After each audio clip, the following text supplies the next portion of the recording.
प्राचीन काल में विक्रमादित्य नाम के एक आदर्श राजा हुआ करते थे। अपने साहस, पराक्रम और शौर्य के लिए राजा विक्रमादित्य मशहूर थे। ऐसा भी कहा जाता है कि राजा विक्रम अपनी प्रजा के जीवन के दुख दर्द जानने के लिए रात्रि के पहर में वेश बदलकर नगर में घूमते थे और दुखियों का दुख भी दूर करते थे।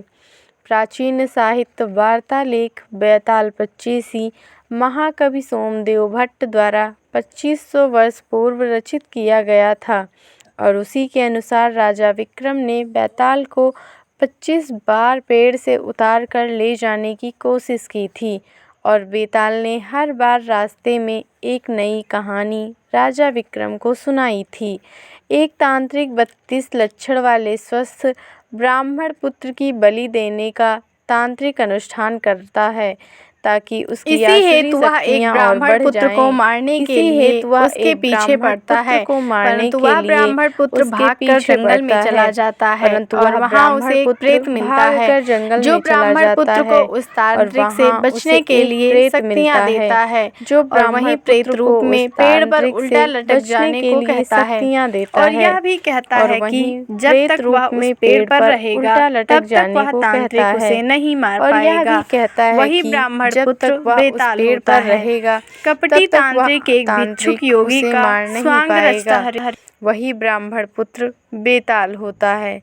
कपटी तांत्रिक एक भिक्षुक योगी का स्वांग रचता है और राजा विक्रम के पराक्रम और शौर्य गाथाओं को सुनकर अपना काम निकलवाना चाहता है और जाल बिछाता है तथा राजा विक्रम को यात्रा के दौरान प्रतिदिन एक स्वादिष्ट फल भेंट करता है जिसके अंदर एक कीमती रत्न रूबी होता है। इस भेद का पता लगाने राजा विक्रमादित्य उस भिक्षुक की खोज करते हैं। अंततः राजा विक्रम उसे खोज लेते हैं। चूँकि उस ढोंगी भिक्षुक में स्वयं बेताल को लाने की शक्ति नहीं होती, इसलिए वह स्वांग रचकर राजा विक्रमादित्य से उस पेड़ पर लटक रहे प्रेत बेताल को लाने के लिए कहता है। राजा विक्रम उस तांत्रिक की असल मंशा से अनजान उसका काम करने निकल पड़ते हैं। राजा विक्रम बेताल से हर बार उतार लेते हैं और उस भिक्षुक के पास ले जाने लगते हैं। रास्ता लंबा होने की वजह से हर बार बेताल कहानी सुनाने लगता और शर्त यह रखता कि कहानी सुनने के बाद यदि राजा विक्रम ने उसके प्रश्न का सार्थक उत्तर ना दिया तो वह राजा को मार देगा और अगर राजा विक्रम ने जवाब देने के लिए मुंह खोला तो वह रूठकर फिर से अपने पेड़ पर जा लटक जाएगा।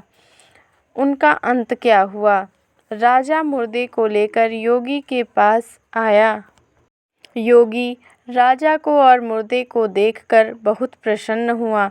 बोला, हे राजन, तुमने यह कठिन काम करके मेरे हाथ बड़ा उपकार किया है। तुम सचमुच सारे राजाओं में श्रेष्ठ हो।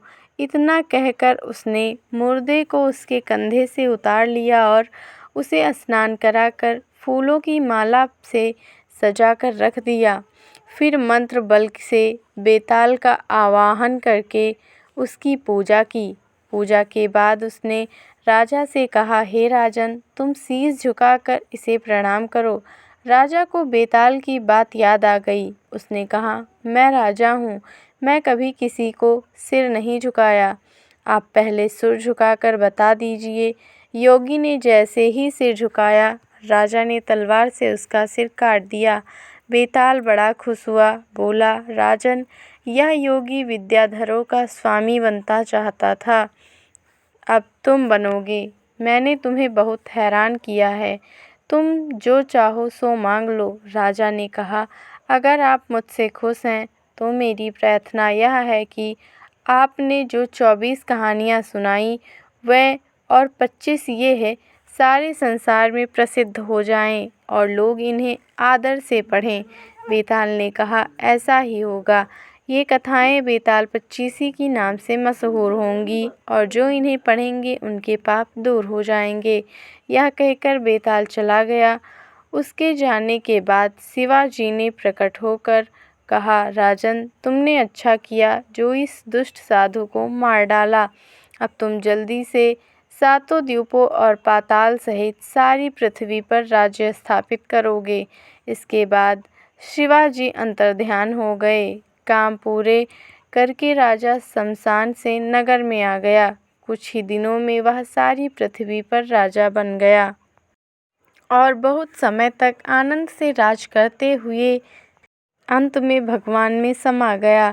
यदि आपको यह स्टोरी पसंद आया हो तो प्लीज़ वीडियो को लाइक और शेयर करें। चैनल को सब्सक्राइब करना ना भूलें।